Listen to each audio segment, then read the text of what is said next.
Got Your Back Podstream is brought to you by Mr. Dirk. From casual wear to suits and formals, Mr. Dirk helps you find the perfect fit with the right look for any occasion.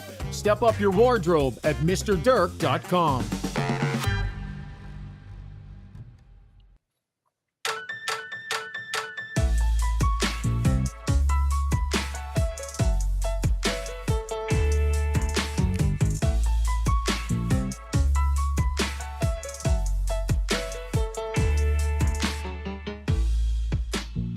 Talk about a great start, brutal middle section, and a strong finish. The Edmonton Oilers coming up short in their comeback bid against the Dallas Stars, dropping this one.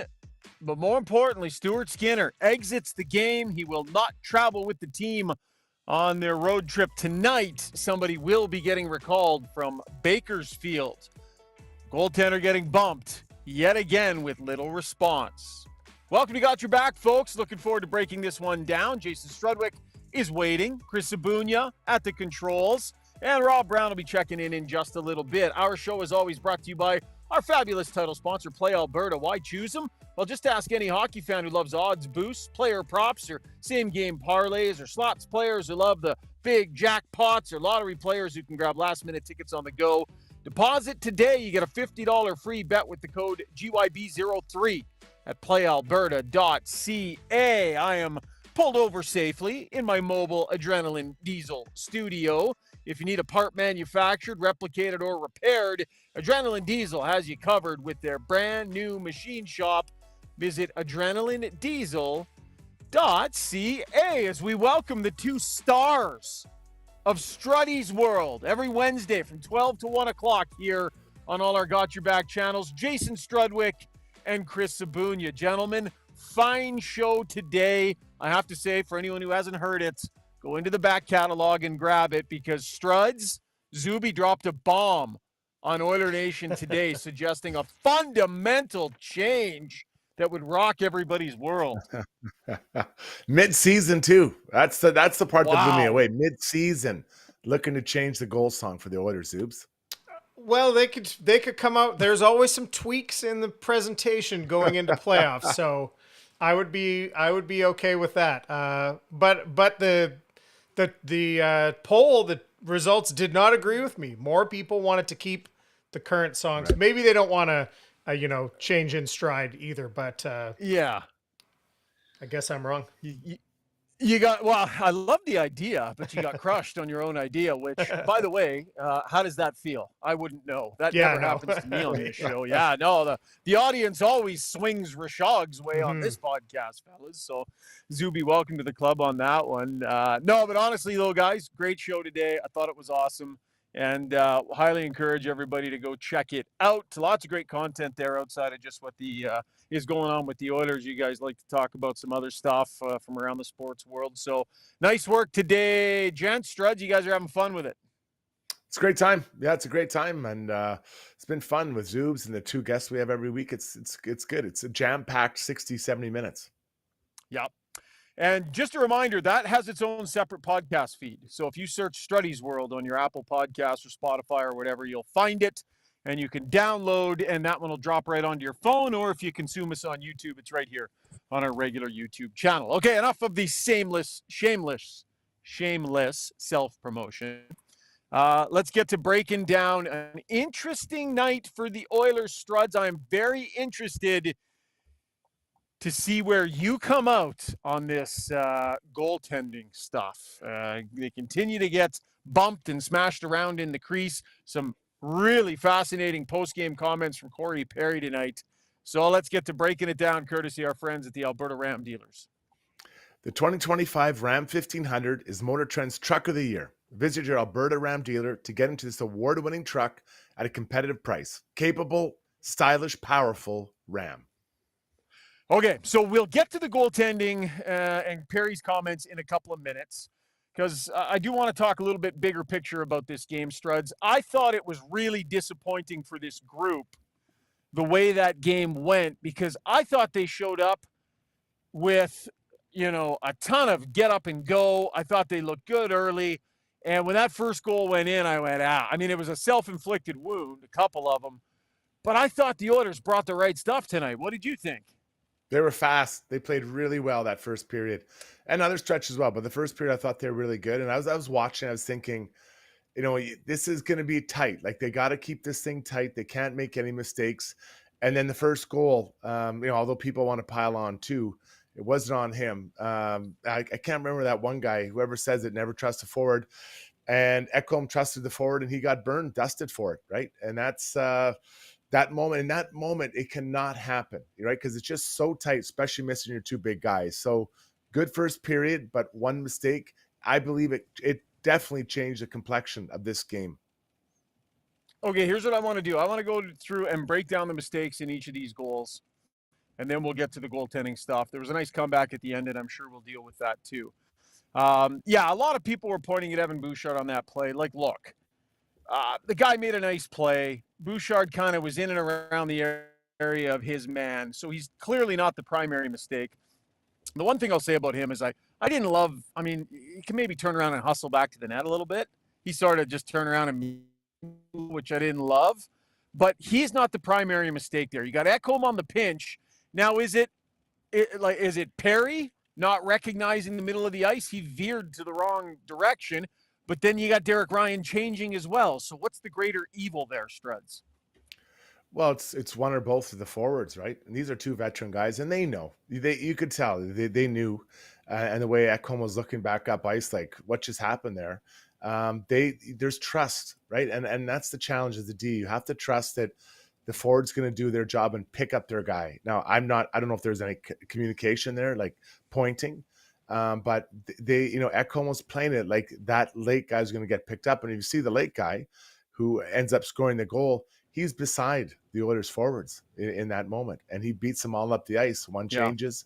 And so it's a misread of the situation, how serious it was that could go from nothing to all of a sudden now a breakaway 5 seconds later. So I don't look at the D-man at all on this one. I know that sounds biased, but that to me is purely on the forwards, 100% on the forwards. Yeah, don't worry. We're gonna get to the D-man in a minute here as we continue to go through these goals.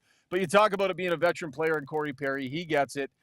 Hit the Weiss Johnson soundbox here, Zuby. Give us Corey Perry on that first goal. They got in behind us. I saw the pass go by me on the right, and I didn't see the guy in the middle of the ice.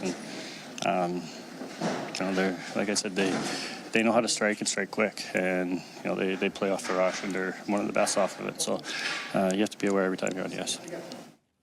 Okay, so you've come out, you've played well, you've carried most of the play, and bang, you get hit. Tough mistake, tough sequence of events. You're still in it. You got to buckle down, right? Well, another bad one happens. The 2-0 goal, Struds. Take me through where you think the primary mistakes are there. Well, Ekholm is very sure-handed. He's very steady with the puck. For those who didn't see it, the puck was lobbed, and Ekholm was the last guy, or the closest guy to it, and he kind of just misfires, and it hits his hand, then drops, and instead of him getting it and making a play, it just knocks it down and it goes right to the Dallas Stars player. Now you're under pressure because you're kind of on your heels, you have no speed, and it's a difficult sequence right off of that. So, and then it kind of turns into a 3-on-2 or 3-on-3, and I think everyone involved in this play could have played it harder. That includes Ekholm, that includes Bouchard, who ultimately his player makes a pass. Like, just be harder on your player. And then no fault on the goalie at all on this one. Not a cent of fault on the goalie, buddy. What did you see? Yeah, no, I think you broke that down perfectly. I think the issues in Evan Bouchard's game, I think that play right there is an exact example of the areas in his game that he needs to buckle down and tighten up a little bit. It's a lack of awareness and competitiveness right in and around the blue paint. He just, was it Rantanen? He just had zero issues whatsoever owning that space and making a clean play. Bouchard needed to fight hard for that space, and he needed to make Rantanen's life difficult if he was going to be that close to the nets. He didn't fight hard enough for that space, and his guy was allowed to make an easy play. So that was not good enough for sure. And then Ekholm had a tough night tonight. There were some tough looks for him. Yeah. And this was probably the toughest of them, I would say, Struds. Like, you can't, when you're Ekholm, he doesn't lose coverage like that very often, but that was a bad one on him. Yeah, so I think Bouchard could have been better on that, but that's not close to the biggest issue, right? The first one is Ekholm's. No, it's not even close. The first one is Ekholm not handling the puck in midair. And then the second one is there are already two players. So it's kind of a 3-on-3. There's two players in that area on top of Rantanen. And Ekholm completely turns his feet and looks at Rantanen. Guess who's wide open? The guy who has 30 goals on the back door. Good point. That's his job. So let's there is times to be on Bouchard, but this is not one. That it could have been better. Yes, it could have, but that is by no means, because if Ekholm just stays with Robertson, guess what? We're not even talking about a goal against here.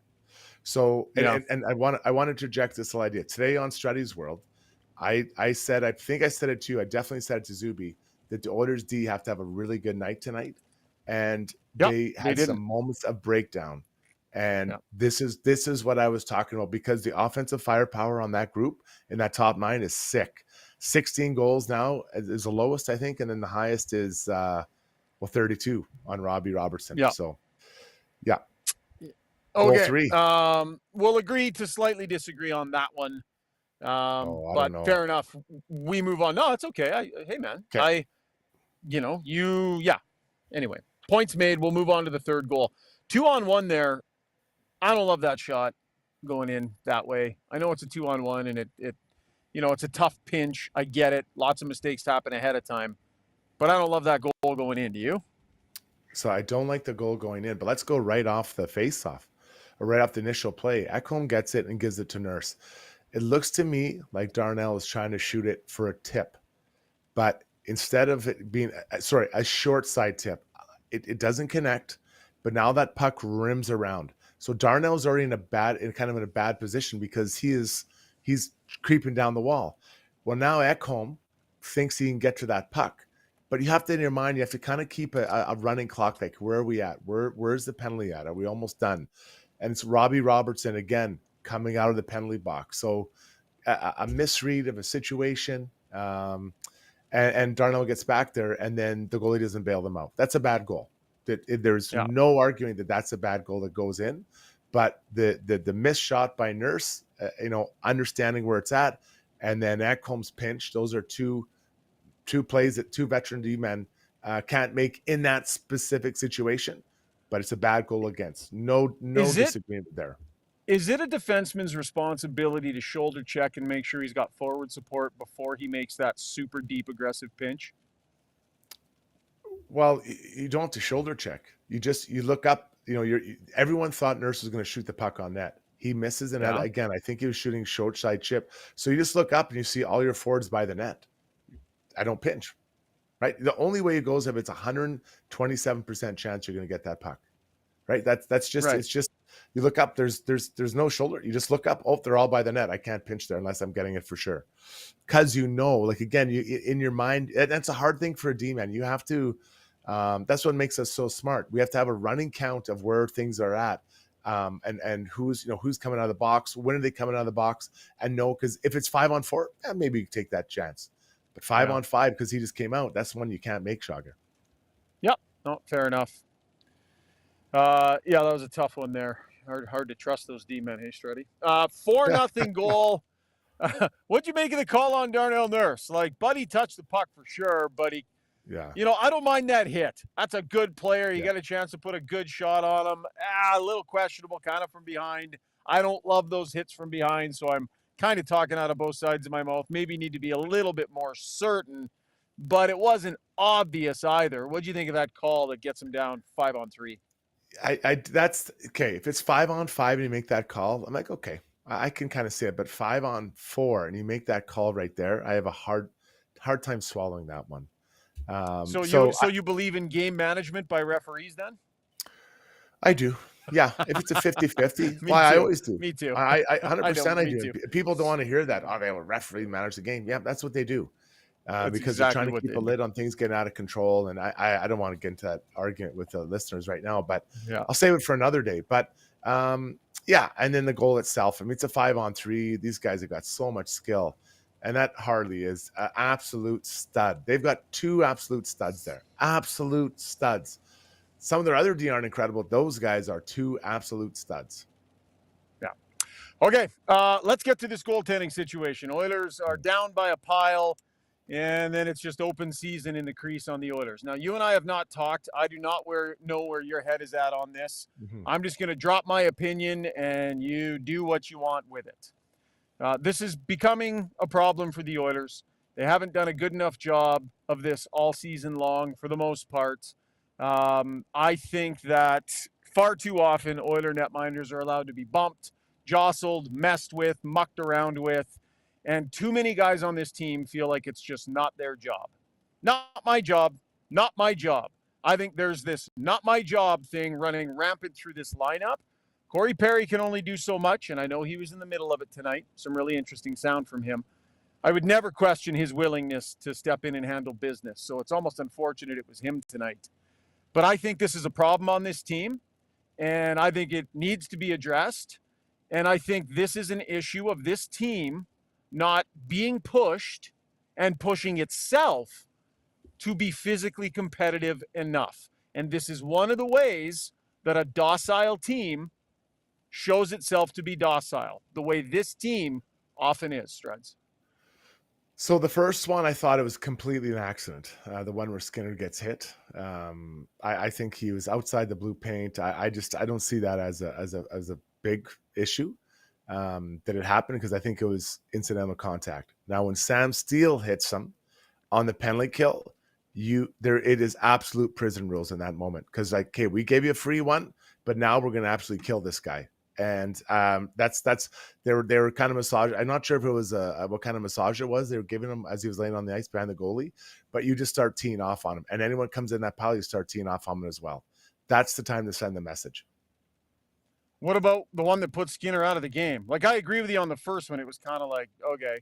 Well, no, that's what that's what I'm talking about. The Skinner Rantanen, I think that's incidental contact. Skinner was outside the crease, so I didn't really have that as I didn't have that as a major issue. No. Well, what about the one that had happened 5 minutes before, where a guy? I mean, it was not blatant or obvious, but Skinner ends up getting bumped back into his post. Okay, fine, let that one go, I guess. Yeah.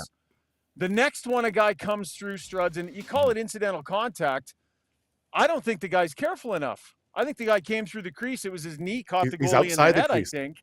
But he's outside the crease. Well, Skinner's in the crease, but his head is out of the crease, right? Well, where do you want Skinner's him to skate? in the crease, but his head is out of the crease. Well, where do you want him to skate? I'm outside the blue paint skating. Where am I supposed to stay 2 feet outside the blue paint? Like, I think you need to be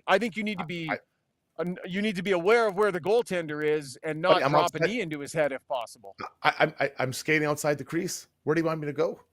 I don't know where else I can go. Yeah, it's not like Skinner was 2 feet outside his crease, Struds. His head was outside the crease. Right, his head's outside the crease. So we agree with that. So I'm in the legal area of the game. I'm legally in the area of the game. So I don't know where else you want the guy to skate. Like, I completely disagree with that. I think it's innocent incidental contact. I'm outside the blue paint. I don't know. Should make the crease bigger? Like, I don't know. Okay. I don't know where you want him to go. So 2 times in about 6 minutes, you got your starting goalie sitting there beside the net after one of the times he's down and significantly injured. The other time he's sitting there on one knee, just looking at the refs and everybody, like just sitting there on one knee, frustrated. So now you got your starter out of the game because teams, I mean, it's open season in the Oiler crease, Struds. It is absolutely open season in and around there. And as a team, I don't believe they've done a good enough job overall this season in making life tougher there. Like Stuart Skinner himself. I recall a month or so ago, I asked him about this on another night where he got hit, and he's like, yeah, that's like 5 times this year that's happened. He had the number in his head. So I guarantee you he's thinking about it. And then Calvin Pickard comes in. and after your starter's been bumped twice, knocked out of the game, right into that crease again, because it's almost the safest place on the ice for the other team sometimes. And a minor response at that point, a minor response. Yeah, and that's why I say that when that happens that time, that's when it's prison rules, and you just start throwing. I don't care if you have a 5-on-3. I don't care if you just start tossing people around like a rag doll all over the place. And then when it comes in the pile, I'm saying that's where it's warranted. That's a warranted response on the steal drive to the net, because he chose that path. It's when your goalie's laying there after being kneed in the head. That's where it is for me. So again, twice in this show, we're going to agree to disagree. Let's go. Well, hang on. We got Brownie here, so we could have him break the tie on Rantanen. Oh, okay. All right, break the tie, Brownie. I don't know how much of that you heard. I heard enough. I completely agree with Struds on the Rantanen one. Rantanen didn't. He was going through the net. There was no intent. He was outside of the crease when he got him. There's not a single player on the ice even knew that he did it, including Rantanen. Nobody in the building knew what he did until they showed it on the Jumbotron, and then there was the big gasp that, oh, wow, that hit him pretty good. As for open season on Oiler goalies, those players are going to go to the net on everyone. They don't say, oh, before the game, you know what, the Oilers don't hit in front of their net. Let's go hit their goaltender. These players play hard all the time. I agree with Struds. There was nothing that they should have done on the Rantanen one. Afterwards, when they saw it, Perry went over and said something. Nurse went up, tried running him once.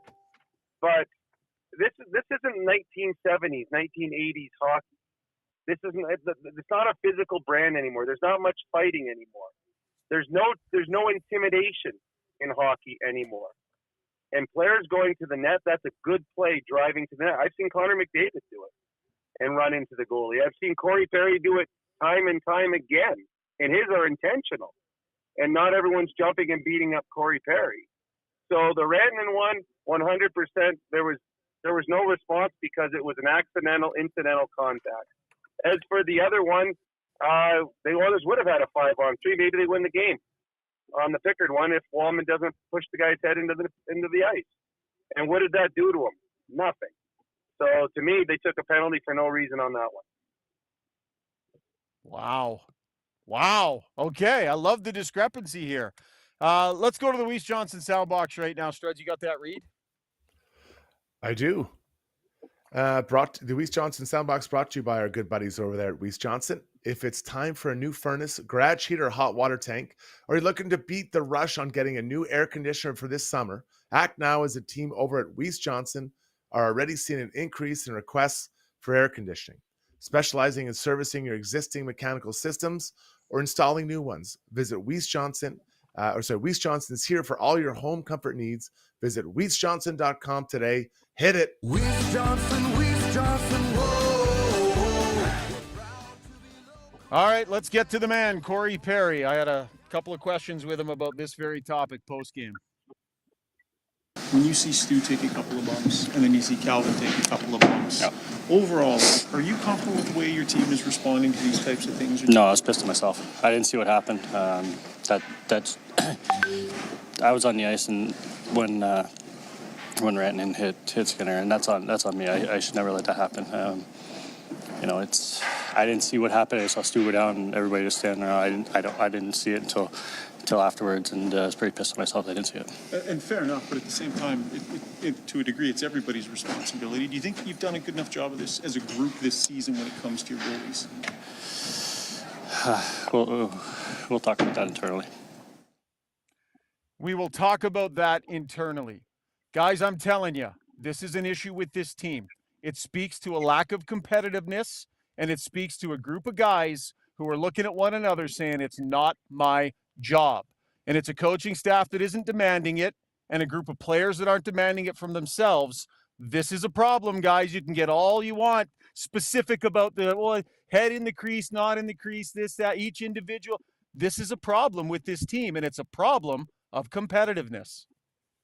Disagree 100%. Disagree with 100%.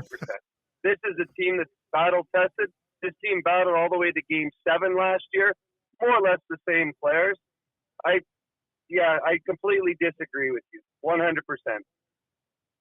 Yeah, I don't think it's fair to say they're not competitive. I think that you look at the first period, they're very competitive, right? And the third period as well. So, Strudge, you you're- know the kind of competitiveness I mean, though. I I'm know, not but saying they don't compete in the sport of hockey.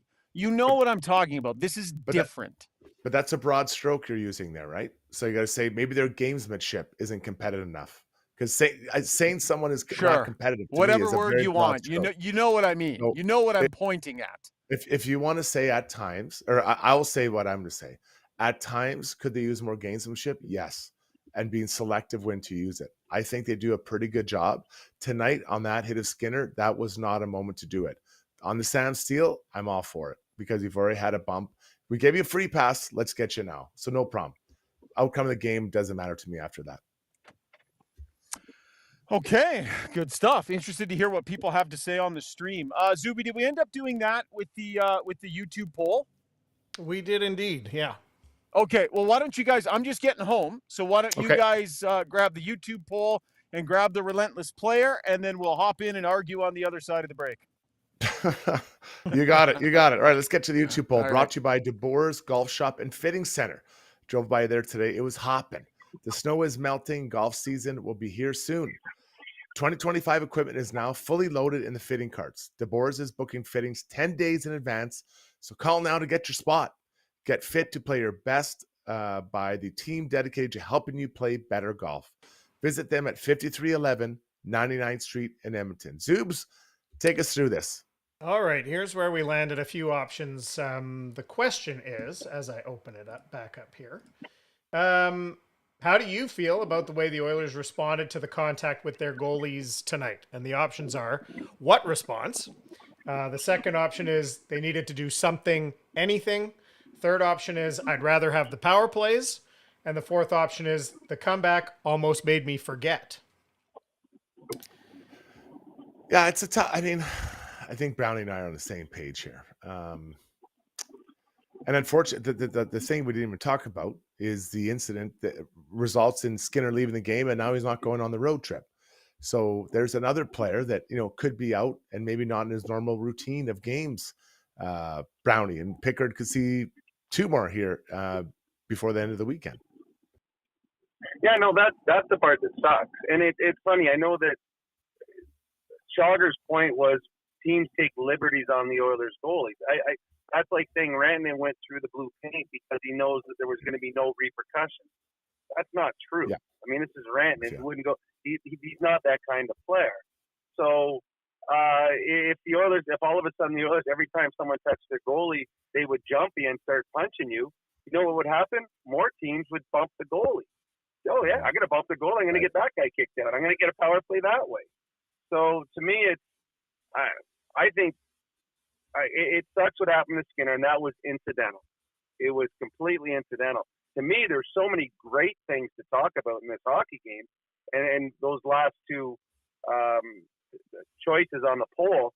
I mean, what an incredible game that this team put together in the third period in a game where half the people wanted to leave when it was 4-0, and then a ragtag bunch without Connor and Lingon almost come back and win the game. And Jake Ottinger let in 3 goals in the third period, and he is the only reason that the Dallas Stars got 2 points in this hockey game. That's how good the Oilers were in the third period. And to me, that's a bigger story than Rantanen incidental.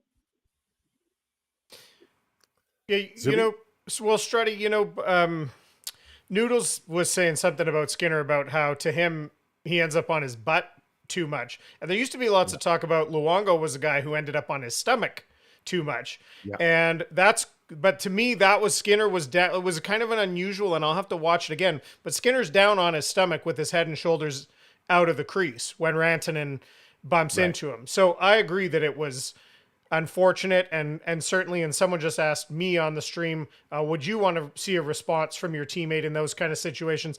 And I'd kind of go with you guys on it was more on the second one, more on the Sam Steele one. Yeah.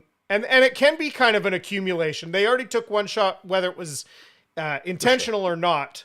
And now we've got this second one. And then I really want to see, then it looks like it's open season in the crease, whether it is or not. And that's when I want to see the response personally. So my opinion. Well said. Well said from a goalie, a member of the union, right there, speaking his mind. And we want to hear from you. Get on the stream and let us know what you think. Chime in with your thoughts, and we'll get to those and ask us anything a little bit later. Before we get to break, let's do Relentless Player, brought to you by You Can Use Services. We had a great time at their comedy night, raised a ton of money over those 6 nights.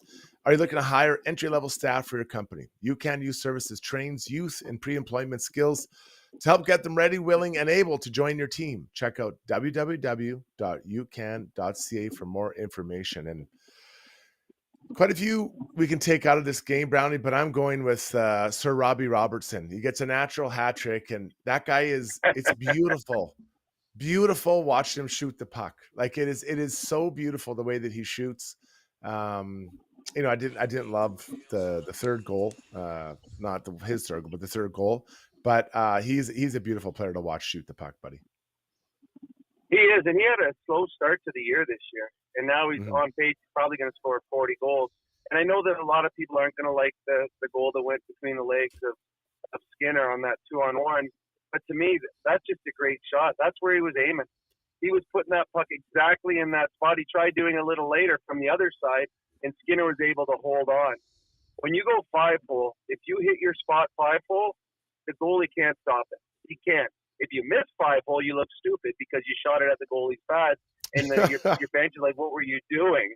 But to me, he's a nice hockey player. He's faster. When I watched him a couple of times pick up speed, he's faster than I thought he was. But I thought that was a great one. I mean, you get the natural hat trick. Yeah, that certainly has to get you the Relentless Player of the night. Yeah, he was really good. He just watching him shoot is so beautiful. So beautiful. All right, we're going to take a break here. When we come back, takeaways. So we're going to talk about other things other than the goalies getting run. On the backside of this with Rishaug, Brownie, Zoobs, and myself. With over 18 years in the industry, Kelly Zaretsky and her team at Blue Summit Accounting deliver client-focused solutions and financial guidance for success in a simple and comfortable way. Whether it's for corporate or personal needs, Blue Summit Accounting can help with taxes, estate planning, financial services, bookkeeping, and more. Get in touch today. Email bluesummitacct@gmail.com or call 780-416-9662. At Gallery Dental, we believe in blending exceptional care with artistry to create the perfect smile for you. From routine cleanings to advanced cosmetic procedures, our team is dedicated to providing top-notch care in a relaxed and comfortable environment. With state-of-the-art technology and a passion for perfection, we ensure that every visit is a positive experience. Join the Gallery Dental family and let us help you achieve a smile that you'll love to show off. Contact us today at secolandentistry.com.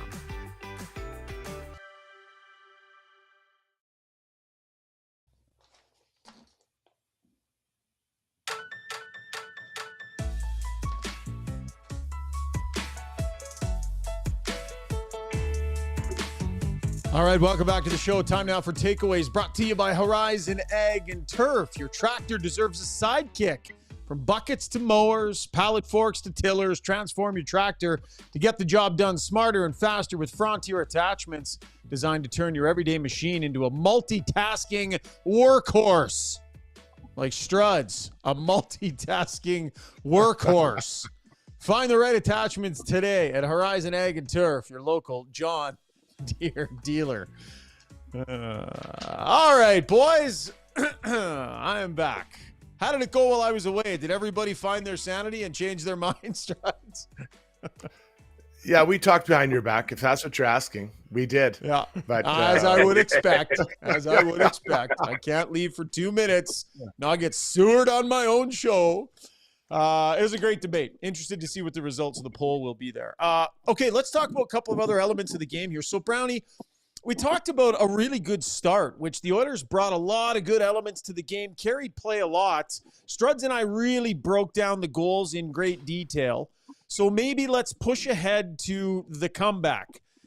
You know, how would you be leaving the rink feeling if you were an Oiler tonight, having played this game, Brownie, where you start well, fall apart in the middle, and then almost earn it back? Like, does almost earning it back do enough for you? I think it does. I mean, you got to remember, a lot of these guys are guys that don't normally play in big moments or play this much. And the expectation of this team was that they were going to falter without Connor and Leon. And they won game one without them. And this game, they were the better team. It was simply Ottinger was the better goaltender, but the Oilers were the better team. And it's funny, at the end of the second period, when we're on Chad, Bryn Griffiths asked me, he goes, what are the Oilers thinking about in the dressing room? Are they thinking about, maybe going out having a good third period just to get some confidence and take some momentum into the game in Seattle? And I said, no. I said, their thought is score the next goal. Because if you score the next goal, now you work on getting the second goal. And now you're back in the game. But what you want to do is score a goal and put stress on Dallas. There's a belief. And Struds will tell you, it doesn't matter how many goals you're down. Every hockey player is confident in themselves that we can come back. We just need a bounce. We just need a break. Yeah. So I think they felt between periods that, let's go score. We're playing well. We just need that break. And they went out and dominated the third period. Like, if this game was a minute longer, the Oilers might not only just tie the game, they might win it in regulation. Dallas was on its heels the entire third period. And that is a Dallas team that is a Stanley Cup contending team. And this Oiler team, missing their best two players, dominated. They were the better team in 40 of the 60 minutes. So I believe they left the rink tonight maybe unsatisfied, but feeling good about their effort. Guys, I want to ask you a question. I thought the Oilers looked much faster than Dallas Stars, and they're missing Connor and Leon, two fast guys. Was I missing something there? I thought they were playing so quick, and I don't know if they were playing quick or skating fast. Maybe a combination of both. I agree with you. I agree. I think they skated hard early in that game, Brownie. Yeah. Well, and I think where you noticed it is we talked about before the game about game management and puck management. You can't turn the puck over. Yeah. Dallas was doing it shift after shift, and it was because the Oilers were getting in quickly. They're getting sticks on pucks. They're getting sticks on hand. They were not giving the Dallas Stars any time or space. And I agree with you 100%, Strud. The Oilers looked like the faster team, and they were missing two of their fastest players. Yeah. They're on that. And I thought they were winning puck battles. Like, they looked really – I didn't expect that from this forward group. And that's not to dismiss what they can do, but the Dallas is a good team, and they're big, but they're not as fast as I kind of think they are, maybe. Or maybe they had an off night with speed. Yeah, and they're a bit of a grumpy group. Like, I talked to a few of them today. Like, they want to be playing better overall than they are right now, so they're motivated to be finding their game. And a shorthanded Oiler team kind of took it to them in the early going. I mean, I think they had the bulk of the shots through the first three quarters of that first period. They had the bulk of the shots through the night. And I have it in my notes, like, really unfortunate when Dallas got the first goal. Because I thought the Oilers, I think the Oilers played well enough to earn themselves that first goal. They never found it, but it was tough mistakes. But I thought they, this could have been a night, Struds, whether you win this game or lose this game, this could have been a night where the Oilers walk out of the rink feeling like, okay, without those two guys, we were right there. And I know it ended up only being a 1-goal game here, but getting down 4-0, I think, takes a little bit of that away. They spent a lot of the night, down 4-0. But it could have been an excellent night for them, win or lose, and I thought it ended up just okay. Being down 4-0, and the number of mistakes they made was not ideal. Yeah, I think that's what they'll be frustrated with, is that I would challenge you a little bit. I don't think they made a ton of mistakes, but they made critical mistakes that really hurt them, right? And I think that's what they're going to be mad about, is like, oh my God, like, if I could just have that shift back or this shift back, I think it would be a little bit different outcome for them. Well, and I think too, Shogger, the big mistakes that the Oilers made were made by some of their veteran players, like Ekholm, the pinch that turned into the 2-on-1. You can't do that. Bouchard, a couple giveaways. You can't do that. So those were the mistakes, and that's why it was like, wow, those weren't the guys you would have expected. Having said all of that, the Dallas Stars made way more mistakes than the Edmonton Oilers. The problem is the two best Oilers for capitalizing on mistakes weren't dressed tonight. The Dallas Stars had all of their players that are able to capitalize, and the puck just kept ending up in the wrong guy's hand, Jason Robertson, and he made them pay. Yeah, for sure. Brownie, we didn't talk a lot with you about the different mistakes and such. Like, where do you put Skinner's night versus some of the mistakes we saw, in particular from Struds and his unreliable defense brethren? You guys, like you were talking about the goal, the Robertson one that went 5-hole, and here's from a goal scoring side of it. That was a great shot. He knew exactly where he's putting it. That is, if you pick your spot on a goalie 5-hole, the goalie can't stop it because he can't close that. There's just a small area. You miss it, you look like an idiot. And Robertson was aiming there, and he was aiming there because a little bit later in the game he tried the exact same shot, and Skinner was able to hold the pads tight. Now, Ottinger was the better goalie, and it wasn't even close in this hockey game. He made the saves, and he made the ones he wasn't expected to save too. So Skinner was the second best, actually, might have been the third best goalie in the game tonight. So it wasn't. I don't think it was on Skinner why they lost, but he didn't do his team any favors by coming up with a big save. And frustrating night for him, hey, Struds? Like, we saw the video there, him trying to break his stick on the gate, and he couldn't break it, which must have been even more frustrating. Gets bumped a couple of times, out of the game, hurt. A pile of goals against. Like, the frustration was building for Skinner tonight. Yeah, I've tried to break a stick before and I couldn't break it. You just start losing it and you get madder and madder. But I'm glad he was able to break it because that hopefully released a bit of the frustration. But yeah, I think we got to be careful about framing his night. The third, I didn't like the goal that Robertson did on the 5-hole. I know Brownie says a good shot, but as a D-man, I didn't love that one. Now, there were mistakes surrounding it. And I think he was unfortunately kind of the victim of some choices his D-man make that hurt him, that handcuffed him throughout the night.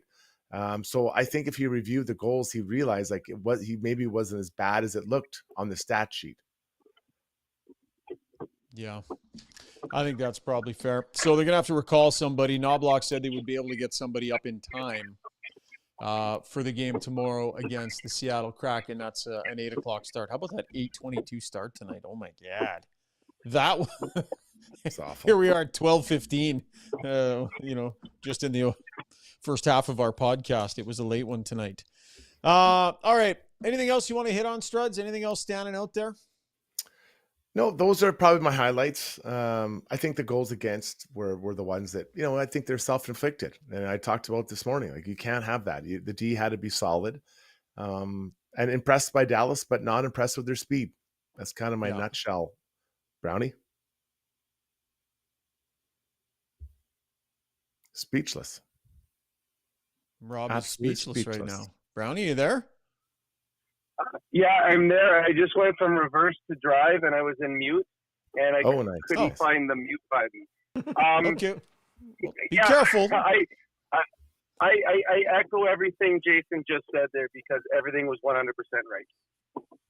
Wow. Nailed it. There you go. Wow. Can't do much more with that then. All right, that was Takeaways brought to you by Horizon Ag and Turf. Zuby, I'm just taking a look at your poll here. And I just sort of want some clarification here. It's sure. Well stated, but when you say what response, you mean like people being sarcastic, like there was no response sarcastically, right? That's more what you meant with that one? Yeah. So between needed to do something, anything, and what response, that would be people feeling like not enough was done.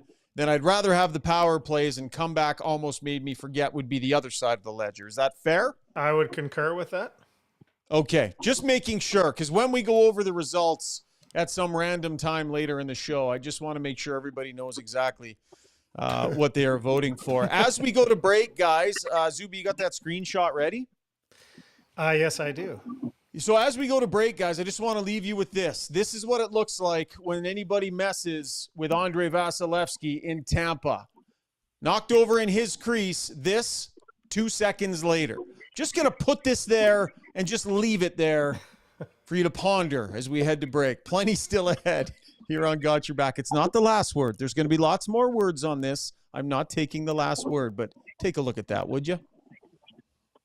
So at Timberhouse, our guiding philosophy is naturally inspired living. We believe that through design, we can solve problems and enhance people's lives. We follow biophilic design principles in all of our builds to incorporate natural materials, natural light, to enhance all the spaces in a home. When you have your space perfectly reflect who you are and what you value, and it's made well, we think that that just leads to better living.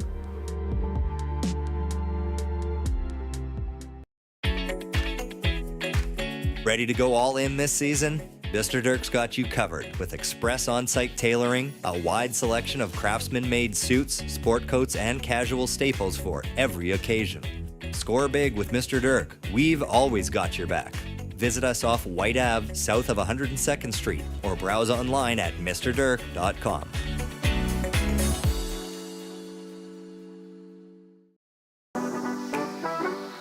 At HSE Core, we are dedicated to providing unparalleled safety compliance services to small and medium-sized businesses through our monthly health and safety program management, including managing contractor screening registries and core auditing services.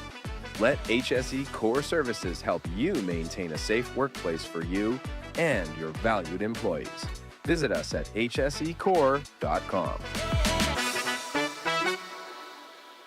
Your call. Brownie points.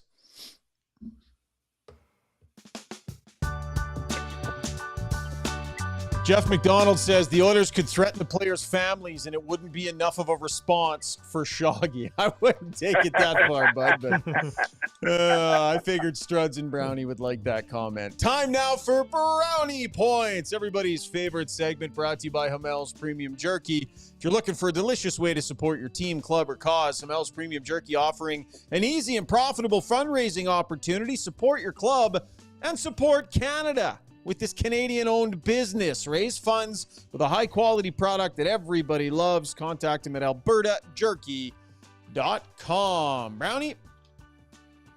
Well, let's start with 77 brownie points to two of the Western Conference Canadian teams, the Canucks and the Flames, who are 11-4-3 in their last 18 games combined. They have found a way to get a point in 77% of their games as they chase down the St. Louis Blues and the Minnesota Wild. They are making it interesting. The Vancouver Canucks, with everything they've gone through this year and having Pettersson out of the lineup, are still hanging in there. And the Flames, they seem like they're in overtime every night. They're finding ways to keep themselves competitive. I got 93 brownie points to the Oilers' number 51 and number 42. Two guys that I think we all would agree would be on the bubble to be in the Oilers playoff roster in Game 83. I thought both were very noticeable in positive ways in this game tonight. I got 42 brownie points to Jake Ottinger, who was the main reason that the Dallas Stars stole 2 points, as the Oilers were the better team in 40 of the 60 minutes, but 42 saves by Ottinger. He was the better goaltender. I got 18 brownie points to the Oilers, who, without 97 and 29, outshot the Stars 18-5 in the third period, completely tilted the ice in a game they trailed 4-0 in. You've got to give credit to a hockey club that did not quit. Good on the Oilers in the third period. And finally, I got four brownie points to two wily vets.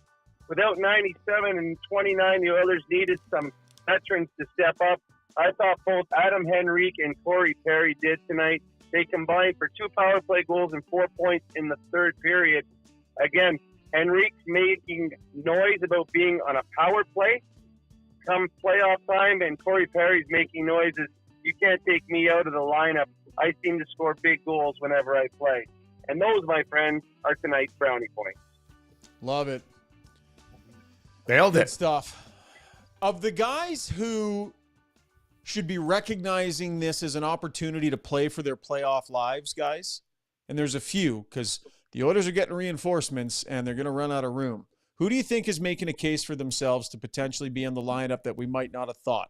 Of the guys who should recognize this is their moment. Brownie?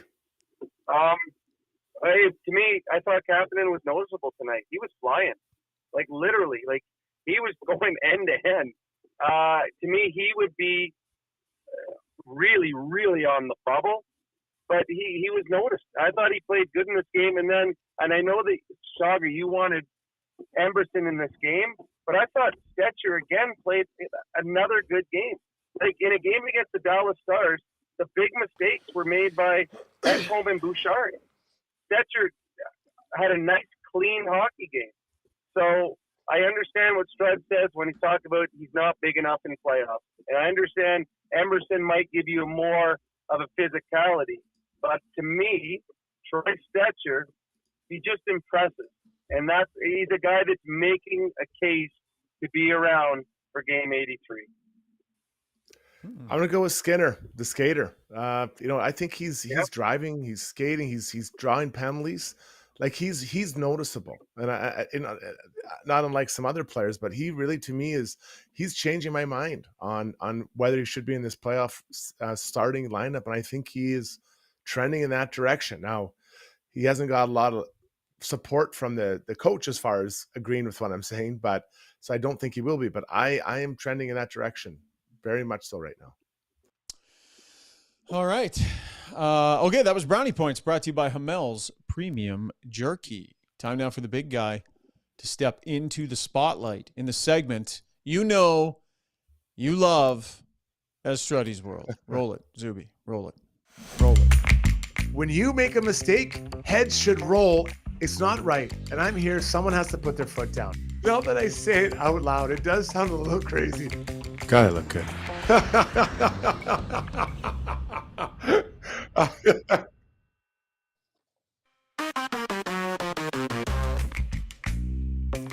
Yes, it is time for Struddy's World, brought to you by Timber House Developments, where if you can dream it, they can make it happen. A customized building experience. They got you covered. Every house is unique. Every customer is like family. See what you can dream up together at timberhouse.ca. Timber House, where Dan Tolsma, the guy in charge, would always take care of business in his crease. Struddy? It's just a theme you have running through the whole show. Gotta let it go. Gotta let it go. It's a thread. It's called a creative thread. Hockey porn. That's what we saw today. If you watched the game, we saw hockey porn. Huh? What? The Dallas Stars penalty kill brought me so much joy. They're the number one ranked, or the number one percentage penalty kill in the NHL, and they are crazy good. Crazy good. A couple of things I love. Before they got able to start moving, be aggressive, their sticks are in the right positions. They're taking across passing lanes. Their sticks are on the ice. They're active with their sticks. It looks like a symphony. It's absolutely beautiful. Number two, when someone decides to press, first guy goes, then everyone's going. So the guy who has the puck now, he's looking to pass someone. Even if he's able to make the pass, there's someone already going at him, and the pressure's on that guy. And then he gets it, and he's trying to pass someone who also has people already going to the guys he wants to pass to. Eventually, it's just a grenade, and they shoot it back down. Their zone entry is incredible. And finally, the last thing is just how aggressive they are. They are ultimately aggressive all over that ice. It was a thing of beauty today, guys. I fell in love with their penalty kill. You know, okay. Struddy, I love what you said and everything there, but you do know that the Edmonton Oilers power play without Connor, without Leon, picked them apart at 33% tonight. So, I mean, Dallas's penalty kill that you were in love with, the hockey porn, as you said it, was 66%, which would be probably dead last in the National Hockey League. But I do not want to take away from your happy moment, so I'm not even going to bring any of that up. No, and I get that. But listen, we all have off nights. That thing's at 85% on the year. It's a killer. It's an absolute killer how good it is. Yeah. You know, look.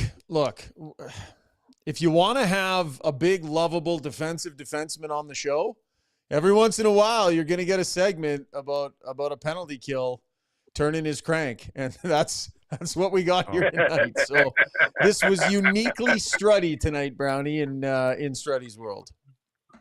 But, you know, he is right, though. Dallas does have a fantastic penalty kill. They are in sync. Now, the Oilers did touch them. The first four power plays the Oilers had, they did not get a sniff. They did eventually get a couple goals by taking the puck to the net. But, yeah, you're right, Struds. Their penalty killing is fantastic. Well, if you look at the one that Corey Perry got, the faceoffs won by Henrique Wallman, you could tell as soon as it hit his stick, he's like, I'm shooting this thing. He dragged it right to the middle, hammered it, rebound off the backboards, tapped in. So I don't know if we're going to give him too many points for that one. But it's a good PK, guys. It is really, really good. We're normally pretty clean on this show, so apologies for this segment getting off the rails, but I am going to read a comment here from the Juice. It says, we all know scrums after the whistle are hockey porn for Rishaug. Now we know where Struddy stands. What's your kink, Brownie? Says the Juice. I can't get into it. I'm driving with my son right beside me, so I can't really get into what my kink is with my son beside me. Yes. Okay. All right. We got to keep this thing G-rated, so we maintain our positive rating on iTunes. Okay, Brownie, get out of here, buddy. Nice job tonight. I love disagreeing and arguing with you. It's one of my favorite things to do, and I can't wait to do it again tomorrow night after the Oilers and Kraken, buddy. Sounds good. And everybody that's on the roads right now, they are starting to get ugly. Drive safely. Chat later. Stay safe. Yeah, and just a heads up, because I know you'll be really curious, Brownie. I'm going to have Zuby text you a screenshot of the poll results after the show. Whichever way they go, I'm going to get him to text that to you, just so you can see what the listeners thought tonight. But he's gone. He threw his phone out the window. Yeah, he when he says goodnight, he hangs up and he's gone. He does not. There's no long goodbye. I know. That guy is just all business all the time. All right, we'll take a quick break. When we come back, we'll take a couple of laps, see what else is going on out there, and then ask us anything. Fire your thoughts, your questions in at Zuby. He is gathering the best of them. Solid number on the stream tonight. We appreciate you. Throw us a thumbs up in the break, and we will be right back here on Got Your Back. Specializing in heavy-duty commercial truck powertrain repair, performance, tuning, and part sales, Adrenaline Diesel's professional team is ready to assist you with all of your needs, from the simplest oil changes to engine conversions, overhauls, and engine modifications. Featuring an all-new online parts store and machine shop to manufacture, replicate, or repair parts, visit adrenalinediesel.ca. Join over 250,000 Canadians who have upgraded to Canada's best mattress. Douglas is proudly made in Canada and ships directly to your door for free. Douglas is easy to set up. Enjoy perfectly balanced comfort and an easy-to-clean machine washable cover. Get a free sleep bundle with your Douglas mattress. Try risk-free for 365 nights. Get your Douglas mattress today.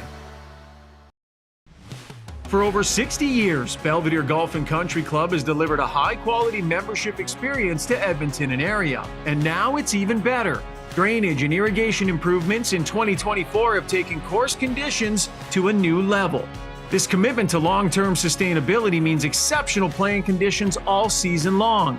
Belvedere's tee sheet availability is unmatched, so join now and experience golf the way it was meant to be played, on your schedule. Visit BelvedereGCC.com today.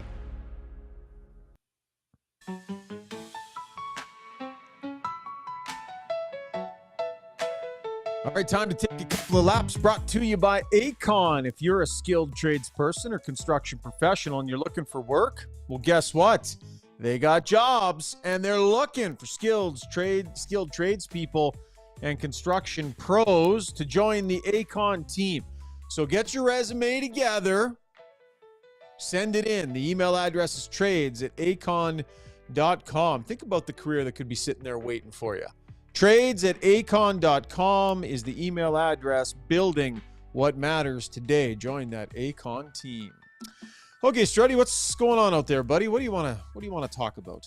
Well, the Florida Panthers traded for Brad Marchand. He was injured, and it sounds like he's going to have a chance to participate in a full team practice Thursday in Florida.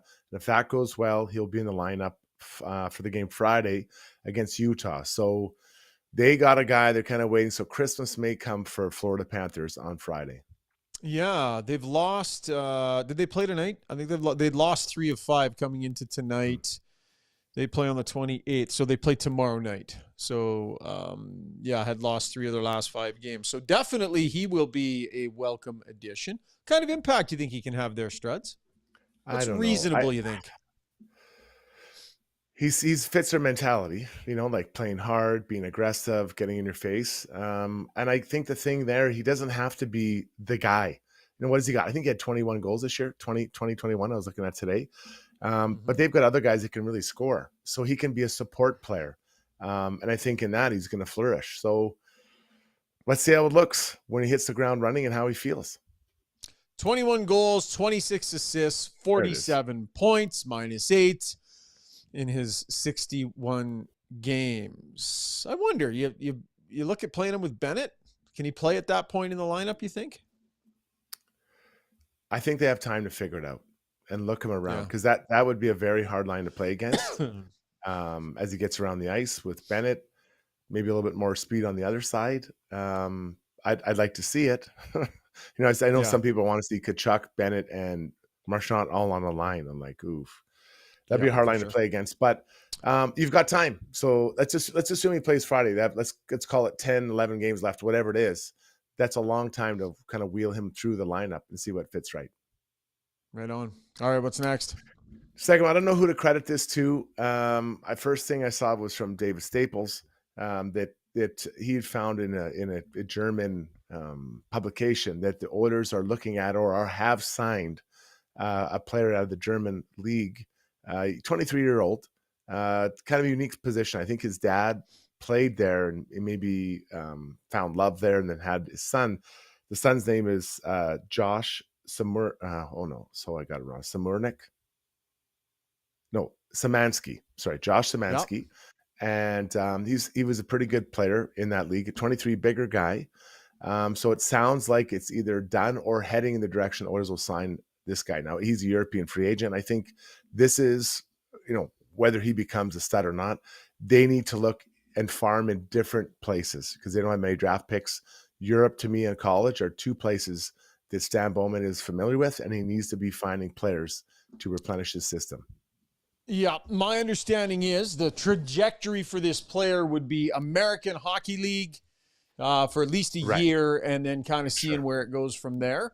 But bottom line, the Oilers need to get creative. They're trading a lot of draft picks away. They're trading a lot of good young players away over the last 3-4 years. And so they got to stock their system with some longer shots. And so whether it's college free agents or this type of thing, just taking shots on guys, Struds, just giving themselves some at-bats, which you kind of have to do when you're in a position like they're in, hey? 100%, and you hope you hit them. I mean, they do exist out there. Artemi Panarin, Stan Bowman found him. So they need to find these types of players that can come in, and it's, maybe it's a specific role, a guy that can skate, shoot, and hit, and you're like, this is the guy. He doesn't have to play in their first line, but they've got to be combing every league, everywhere to find people that are unsigned undrafted. Before we wrap up, take a lap here, Struds. You guys hit on it a lot in your show, Struddy's World, earlier today, 12-1 on all our platforms every Wednesday. Trent Frederick. Chris Knobloch dropped today that it could be a week or 2 before he even starts skating with the team. We haven't addressed this yet tonight. I was surprised when I heard that. Now, he admitted that they had kind of a best case and a worst case scenario when they traded for him. So this isn't surprising to them, but it's definitely coming out more on the worst case scenario.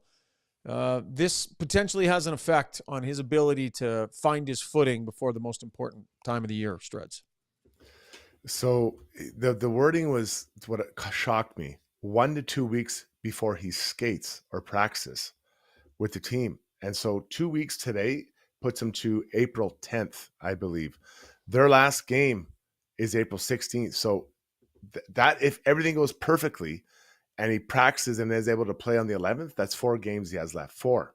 Now, usually when you start practicing the team, you're not playing the next day. So we could be, if in the worst case scenario, you could be talking 1, 2, 3 games, possibly, if everything goes well. In a better case, you start practicing in a week. Let's say he practices April 3rd. Now he's back. Maybe he can get a few more games in. So that really raised my eyebrows when I heard that one today. Yeah, me too. All right, that was Taking a Lap, brought to you by our friends over at Acon. Remember, send your resume in, trades at acon.ca. Before we wrap up our poll, let's get to a scoreboard tonight, Struds. A few other games on the docket, brought to you by Canadian Club. The all-new CC Classic 18-year-old high proof comes in at 58%. It's their highest proof Canadian Club Classic to date. It's a full-bodied whiskey with aromas of caramel, toffee, spicy vanilla, and rich oak with a butter scotch finish. Struddy. Yeah, so 3 games that didn't affect the Oilers. The Canucks beat the Islanders. 3 third-period goals gets them over top. It was a pretty entertaining game. I watched most of it. The Devils get off the schneid, as Jack Michaels would say, 5-3. They beat the Blackhawks. And then finally, the Ducks 6-2 winners over the Bruins. I believe Leo Carlsson, the young center, had 2 goals tonight. 17th and 18th goals of the year. Yeah, and Oilers, of course, right back in action tomorrow night, an 8 o'clock start against the Seattle Kraken. Kings still have that game advantage on the Oilers, a couple of points ahead in the Pacific Division standings. So Oilers need to pile some wins together here, fighting for home ice advantage in what looks like a potential first-round clash here with the LA Kings. All right, Zuby, hop on in here, buddy. Let's wrap up the poll and maybe just do the math and accumulate the 2 totals, for and against. Maybe just add it all up there for the fellas. Yeah, for sure. That's what we like to do. I like to give a few. I thought people would be largely on your side, Shocker, that it deserved a response. So we wanted to give a couple of answers to spread it out a little bit. So the question tonight was, how do you feel about the way the Oilers responded to the contact with their goalies? Needed to do something, anything, came in first place, 41% of the vote. What response? Yes, sarcastically, was 26%. So you got, what do you got there? 67% of the vote by quick math. The next one was the comeback almost made me forget, 16%, and I'd rather have the power plays, 15%. So that's 31. That does not add up. That's a few percent short of 100, as people have said about me many times. This guy's a few percent short of 100. But you get the idea. It was strongly in favor of that a response was needed. So, Struds, never mind what I think. Never mind what the people on the poll think. What did you think Corey Perry meant when he said we'll deal with it internally? Like, does that not indicate to you that someone who has been discussed to have the best in-game management in the game is concerned about it? Is that not a sign to you? Yeah, and that'd be his opinion for sure, and I value it. Yeah. I get it. He is good at it. I see it differently, right? As a player, I'd see it differently. Now, Darnell Nurse went after him, and I see that. And 2 players can have a disagreement on the way things should be dealt with at any time. But yeah, so I do. I like, if that's how he feels, then he's going to go in and tell the guys. But it could be reoccurring that he's concerned about it. And today was maybe the one that kind of set him off, because he was actually on the ice and felt he should have done something when that incidental contact happened outside the crease. Yeah, certainly respect his answer there. I mean, that's not easy to stand there and go, I'm mad at myself. Right. I should have done something. Like, that just, again, shows a level of leadership from Corey Perry. Whatever you think about whether more of a response was needed or not, sure. Leadership from Perry after the fact tonight, which I liked. Let's get to Ask Us Anything, brought to you by Mortgages by Maria. The Bank of Canada continues to lower rates, and the spring real estate market is heating up. So now is a great time to talk to an experienced mortgage specialist, Maria Gallus with Maximum Mortgages, offering access to several lenders and a whole bunch of options, far more than what your bank can provide. So contact Maria today, mortgagesbymaria.ca, for all your mortgage needs. Zuby, you're the goalie. Have we asked you? What's your 20-second take on it? Yeah, I mentioned it quickly when we were setting up the poll. I'll throw this out. There was a comment here from A. Cherniovsky. As a goalie myself, I don't really care about a response from the team when I get hit. I'd rather have a power play and score and win the game. And I would agree with that on the first one. And that's how I am on the first. Someone gets a poke. As long as I'm not hurt. I mean, he was, Stu was hurt in this instance. As long as I'm not hurt, I'm like, I'm fine. I'll be saying it from the bottom of the pile. Don't take the penalty. Let's get the power play. But the second time, then I might want a response. Then I would want to see. All right, fair enough. So a couple of other people. Alex Kanye says, good grief, it's late. I just thought I would take up some time to add that in there. Good grief, it's late, from Alex Kanye. here's a few other comments, and then I'll get to a question on these incidents. And some people did have certainly had your side. Rishaug, this was in response to someone else. Aaron St. Pierre said down 3 or 4-0 against the third best team in the league in a game you're probably going to lose 9 times out of 10 with nothing on the line. Hell yeah, I'm dropping Rantanen. Chief Andy said if the Oilers retaliated for Stu, there wouldn't have been a comeback for a chance to win. Tango responding to him, probably Chief right. Andy, I would rather see the response. And then the question we can tack on to the end of this. Shaimi said at the end of this, is the required response part of he means Max Jones' skill set? We've seen some hitting from Max Jones. I don't know if he was on the ice for any of those incidents, but is he a guy that we might expect a response on something like this from Rishaug? No, I don't think so, Strud. Like I've seen his, I went and took a look at his sort of history, a few scraps here and there. Like he seems like he's been in there a few times, but I don't think he's necessarily wired to think that way at this point in his career, even if maybe he should be. Struds, what do you think? 2 or 3 fights a year now is like 10 fights, 15 years ago. That's just kind of how it works. So, there's an opportunity there to send a message. If you're Max Jones, and he didn't get out a ton tonight. I think he had 7-8 minutes. I don't recall him being on the ice for that moment because they were trying to get back into it. But I think that there is an opportunity to send a message to his team and teammates. Yeah, but I also do wonder a little bit, Struds. Like, let's say he were to take it upon himself and just go out there and do that. How do you think the coach would feel? Like, would the coach be okay with that?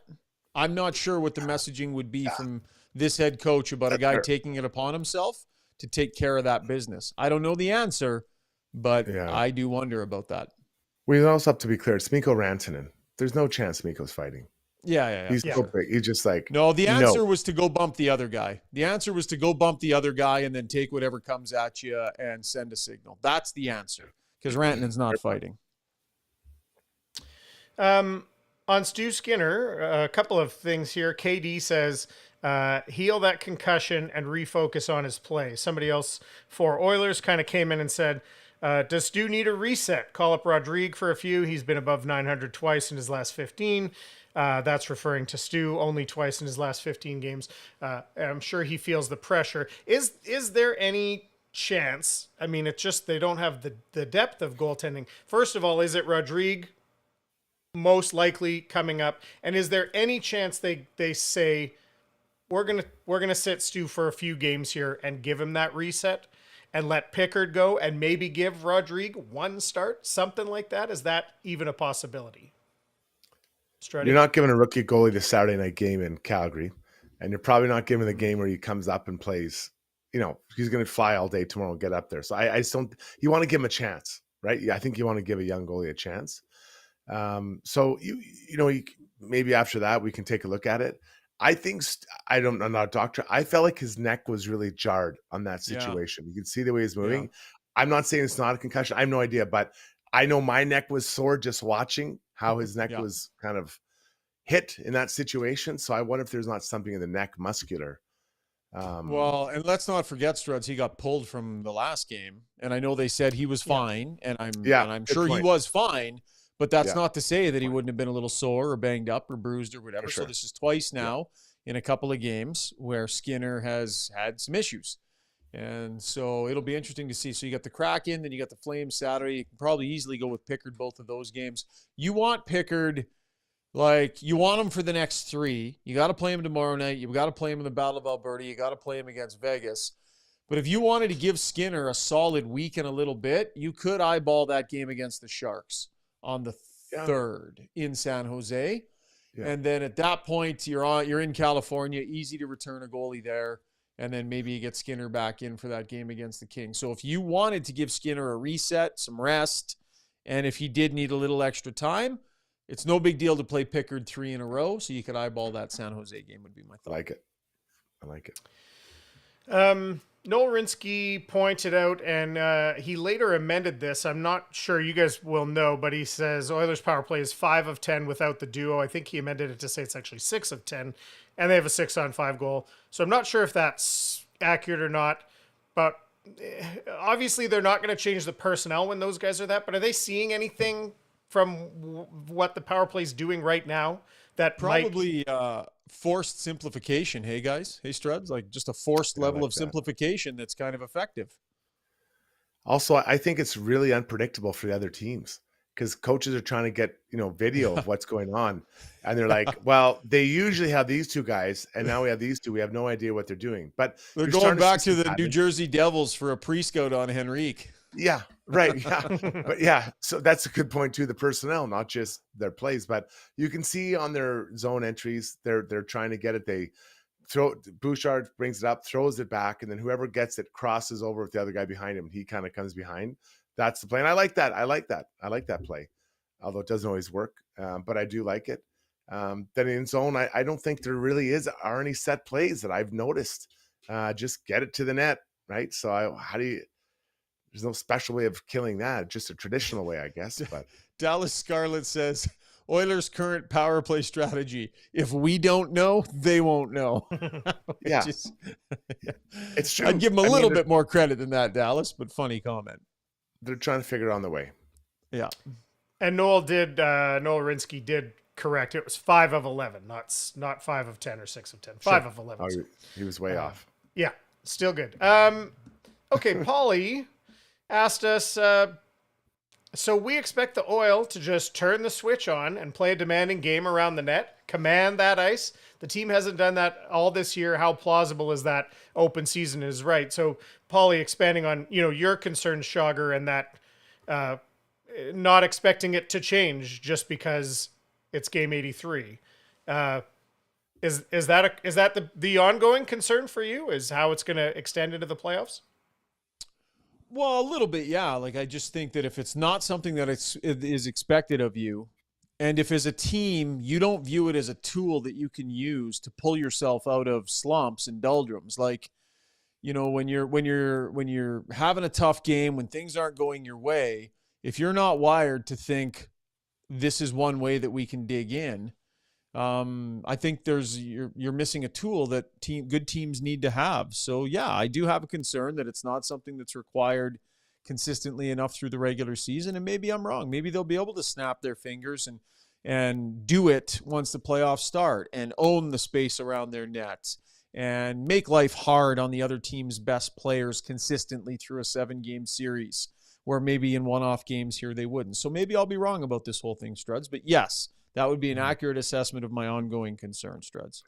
So you're talking more defensively than offensively, right? Yeah, just the tough areas of the game where you're showing your competitive spirit by being hard to play against, owning your space, finishing your checks, being hard on the other team's good players, all the things, the intangibles that make you not the simplest, easiest team in the league to play against physically, which they probably are. Yeah, well, I mean, they won the hit battle today, but they lost the game. That seems to follow the pattern of the Oilers. Yeah. So, they're going to get reinforcements that are more physical. I do believe they're going to find their physical game. The challenge is right now, they are not in sync with their lines. And not that the players aren't playing well, but they're missing 4 valuable pieces out of their lineup right now. So that's a third of your forwards aren't playing right now that you're anticipating being like a big part of what you're trying to do. Yeah. Timmy Jimmy says that aspect can turn around real quick with Kane and Frederick in the lineup. And if you recall, I asked Darnell Nurse about this in the interview. That was the first thing he said too. Like, we were missing a couple of guys that make a pretty big difference on that front. So fair enough, and point taken on that front. And we'll see. We'll see how it goes. And if it's even necessary in the postseason, we will see. Just a quick, this is so funny to me, just thinking about this when we talk about the losing team getting more hits. This goes back literally to NHL 94 on Sega Genesis for me, playing against my buddy Wes Davies, and I'd always be creaming him, and he'd literally say, I'm just going for hits. He would try to win. He wanted something to show in the stats that he won, and it's so funny. It's almost relevant. Not quite.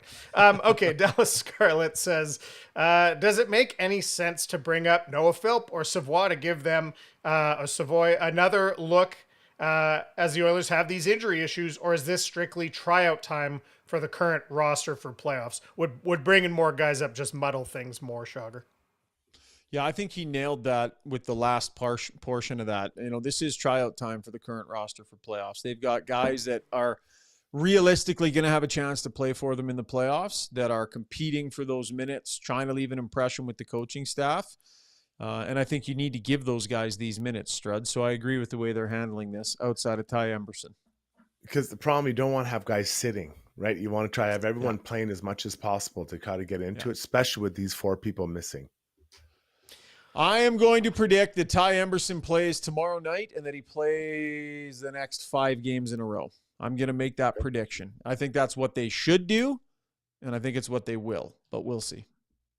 Shogger, I'm surprised you didn't just take a victory lap right there with what Struddy said. He just reinforced why you think they should play Emberson. He just said it for you, and very eloquently. I missed that. I was thinking about my smart point that I was going to make, and I had tuned him out.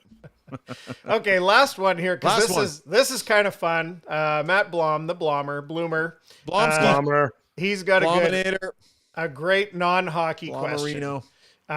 He says, I've honestly wondered as a Vancouverite, ask us anything, how does Edmonton know when spring comes? And there is a great response. There's a great response in here from Ace96. He says, when it smells like manure, it's spring. It's spring. What's your guys' official Blomsky. What's your guys' official measure of when it is springtime in Edmonton? The first shoots of green in my grass. That's when I know it's official. I love that. Is that time to grab the scooper or not? I can't remember. What did you say about the dog excrement? Is it springtime is the right time for the frozen stuff? Well, it has to be dried out. It has to be like a dried apricot, right? I don't want to pick up the brown Slurpee off the ground. You know what that question from Matt Blom from the Blominator reminded me of? Oiler fan will be mad at me for bringing this up, but you know what that sounded like? You guys remember that Amazon series, the Oilers, Panthers? Oilers lost Game 7 of the Stanley Cup Final, and they had Matthew Tkachuk featured. Remember that scene where Matthew Tkachuk's like floating in his pool? Yeah. On the floaty, and his chin is like on the floaty, and he's like musing about Edmonton. He's like, do they have pools in Edmonton? Yeah. That's what that question from Matt Blom just reminded me of. Blommer. Son of a gun. Blomsky. That was Ask Us Anything, brought to you by Mortgages by Maria. All right, let's wrap this thing up. 12:55, and still a great crowd hanging in with us, so we appreciate it. Gallery Dental presents our play of the day. Take the first step towards a stress-free dental experience, providing modern dentistry for today's patient with the most up-to-date dentistry, sedation, implants, and so much more. Contact GalleryDentalYEG.com. Struds, what do you got tonight, bud? This is the personal one. I was getting some gas today. I was walking back towards the pump, and a guy in a UPS truck was looking at me. I'm like, oh, man. What did I do? He's like, Jason Strudwick. I'm like, hey, man, what's going on? We had a great chat over our shared gas filling up. I didn't get his name. He said he's a listener. So sorry if I didn't get your name. Text it into the chat so I can say it. But he was a really cool guy, and he was looking forward to tonight's game. And really, really awesome guy. I love meeting listeners. I love talking to them and hearing what they think and what they all think about what's going on. Yeah, 100%. And I'm going to hop in with a real quick one on that front too, Struddy. Just a couple of days ago, a gentleman came to the house, was doing some service here, and said he was a big fan of the show. And he said, one of the things I love the most is, as men, you guys aren't afraid to talk about some of the tougher stuff.